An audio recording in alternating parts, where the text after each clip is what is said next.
Security Dodge. Go see Michelle Scalisian. Come get some. Yeah. And then I'd like to say good evening to Don. I loved it. I rubbed it on myself. And to Griffin and Don. I have a fan that's a Jet. I have a friend that's a Jet fan. I was going to say, you have fans? And to myself. Just to be clear, you are an adult man in America. Dipperstein, I'm on the air right now. Why are you calling me? You're my agent. You're supposed to know. Absolute ignorance. I'm on the air. Okay. I try to get you for anytime I can during your commercial break. You're talking to Don and Michael and the entire tri-state. Do you have anything to say? He's on delays. We'll probably listen on the air. Wow, I'm a big fan of the show. Big fan. All right, I'll call you during a commercial, all right? Get to work. All right, much love. All right, go get me a job. Goodbye. Get my deal done here. Is he a victim of the app? Is he a victim of the delay? No, and Is he trying to call you during a commercial? Yeah, he's always trying to hit me during Well, I commercials. think he, like everybody else in the tri-state area, Don, turned on 880. Oh. They hear the Mets and they don't think that we're actually doing a show. That's we right. haven't really promoted the fact that, the show will go to 1050. It's a little too complicated for my liking, everybody. Well, I will say, Michael, this is why the easy thing to do if you're that's right. If you were resetting your preset, you get the ESPN New York app. So easy. You know what I mean? Yeah. I had Paul O'Neill text me. He goes, "Are you off today?" Because when he gets into his car every day, he wants to listen to the show. Now, you know me, I like to sit back sometimes, throw on the old transistor radio, and listen to a ball game. But today I wanted to hear Michael K., Dom LaGreca, and Paul Rosenfels. Rosenfels. All right, guys, let's jump into some ENN, shall we? Talk some foosball to get things started. Yesterday we talked about Kayvon Thibodeau not being super kind to our friend Jordan Rana. No, hurtful, actually. Yeah, he didn't want to answer his question, skipped right over him. Well, today, it seemed like spirits were a little bit better between Kayvon and Jordan. Start this off by saying me and Jordan Rennan, we slap boxing after this, so charity event. Y'all can buy our tickets, get them at Giants.com, and Dion's going to be the referee. I don't like my chances much. Now, he didn't get to the point where he said his last name correctly. But then again, there are different... I say, we've heard Ronan, what do you call him, Redden? Rannon. This is tough. Let's hear it again. Hold on. Start this off by saying me and Jordan Rennan, we slap boxing after this. I think there's some ease in there. Jordan Rennan. But that's good. I'm glad that they've had a nice peace treaty. Me and Ma. But so am I. But they didn't see it. But did they really make up? No. Because I don't know. It sounds more like someone said to Kayvon, you really shouldn't be that way. Yeah, that wasn't very nice. Guys, ESPN. You don't want to be the bad guy. He's here, and he's here every day. I mean, but you know what? It's one awkward question away from it all crumbling down again. Well, speaking of some awkward questions, or not really, just questions altogether for Kayvon Thibodeau. Hey, Kayvon, what was the Giants' issues in Week 1? I think we all were the issue, to be honest. I don't think there's one person or one play that dictated the game. I think, you got to play kind of cohesive football where offense helps complements the defense complements the offense, and we just didn't execute them.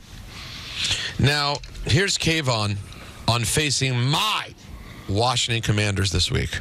I would say Washington in particular, they're not really a rival, but they're what would you call it, in conference? Yeah, in conference, in our same division, there we go. They're in our division, so it's always a great game. We see them twice a year, so I'm excited. Jaden Daniels is a great quarterback. He's from Cali, grew up knowing him, grew up with him, so I understand, he's a great player, and I'm excited to go against him.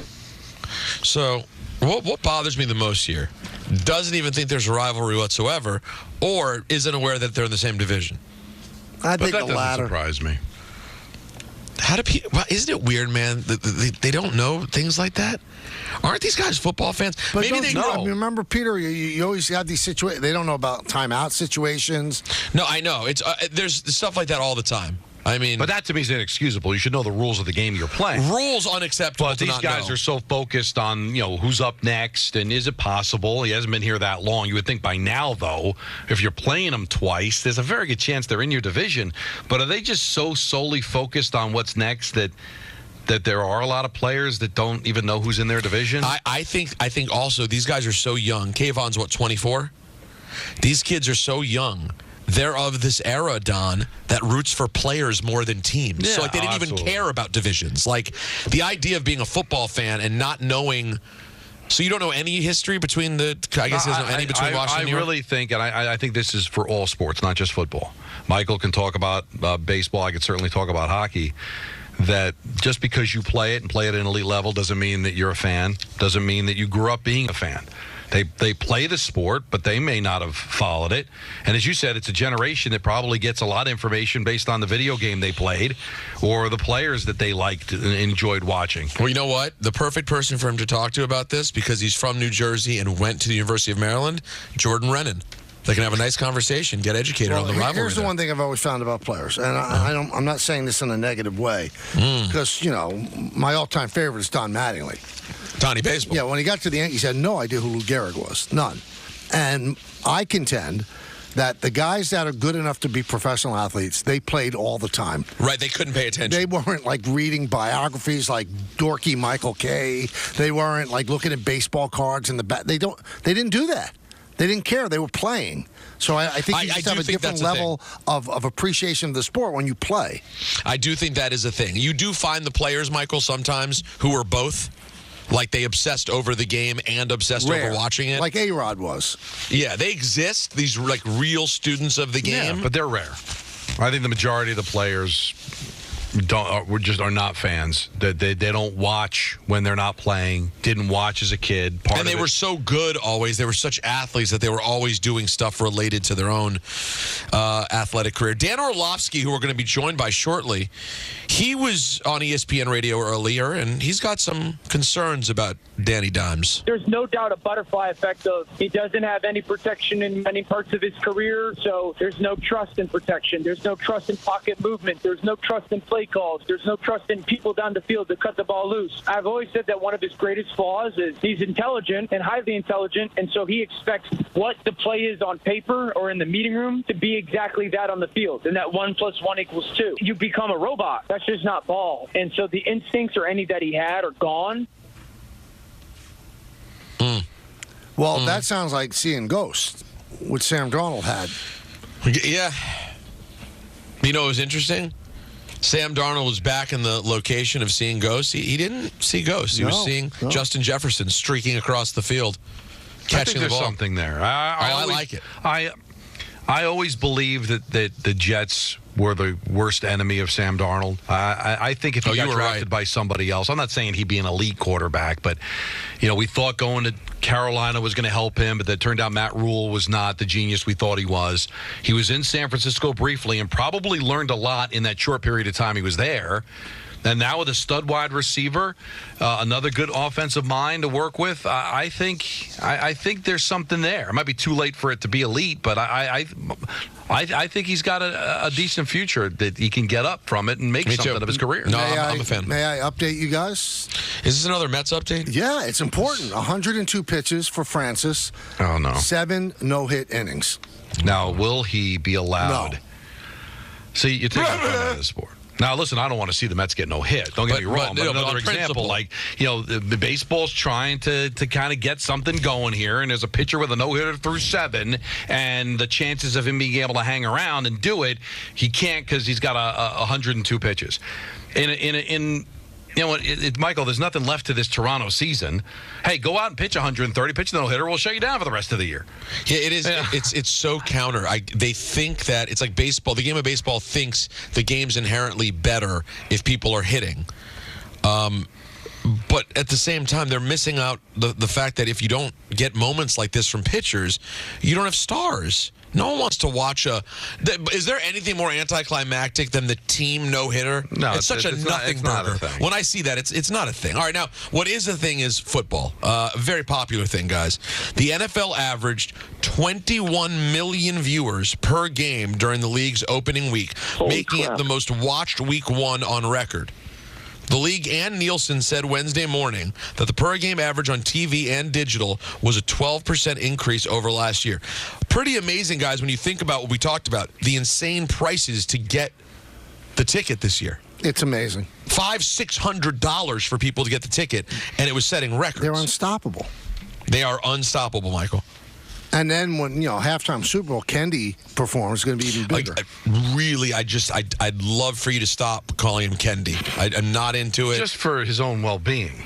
For Michaels? Yeah. Well, first for Kendrick's respect, this man, he's won a Pulitzer Prize. And we've seen if you go on his bad side, it may not you end mean up, he doesn't want to end up in a song. You mean Michael doesn't want a not like I don't us want to that end up smoke. about him? I don't you want don't that smoke. You don't want the smoke. But I'm saying it lovingly, Kendi. By the way, no, let me not bring that up. No. You know what? The only thing worse would be calling Mike Lupic a loopy. I've seen it one time. It was ugly. I would never do such a thing. All right, guys, let's see some injury updates. Dolphins running back Raheem Mostert will not play in Thursday night's game against the Bills, according to Mike McDaniel. So that is a major loss if you guys are considering touching that game. Now, was that Mike McDaniel or AI Mike McDaniel? We got to check. Well, they're very similar, by the way. Mike McDaniel, I think, may be AI Mike McDaniel. Like overall, not just that one isolated incident. Also, don't know if you saw this, Michael. Larry David is going on tour. I saw that. He put up a very Larry David-like video, sort of mocking himself, but saying tickets are going on sale for this thing. It's really nothing. If you want to come, it might be a waste of time. But, Michael, I got to tell you, is it like so counter to Larry, or at least to me on paper, that he would announce he's done, Curb is over, and now he can't stop doing performances? No, I don't think. Honestly, not to debate you. I don't think that at all. He said Curb was over. He didn't say he was retiring. I just feel like if someone else was doing that, Larry would go, "Isn't enough for already?" What? Well, you're going on a world tour now? I wonder if he's going to use me as a moderator, because this is where it started, Peter. Well, he just did a whole bunch. Did he use you for any of those? No. So, yeah, it's unlikely then. But I just now wish he would have continued Curb. It was so good. But that's a completely different animal. A lot more work. You know how much work it is? The show. This show that he's doing, Peter. I mean, I don't want to undercut him. It's the easiest thing you could possibly do. No, he's sitting on stage for an hour and a half, and somebody's asking him questions. Yeah, and he just chats, and he gets a big bag of cash at the end. A big bag, I'm sure. Although, I wonder how much he cares about the bags of cash. He doesn't need the money, I'm sure. But like you would say, Michael, he still likes the money. You know what I mean? He doesn't like money. It's a great point. That'll do it for ENN on this Wednesday afternoon.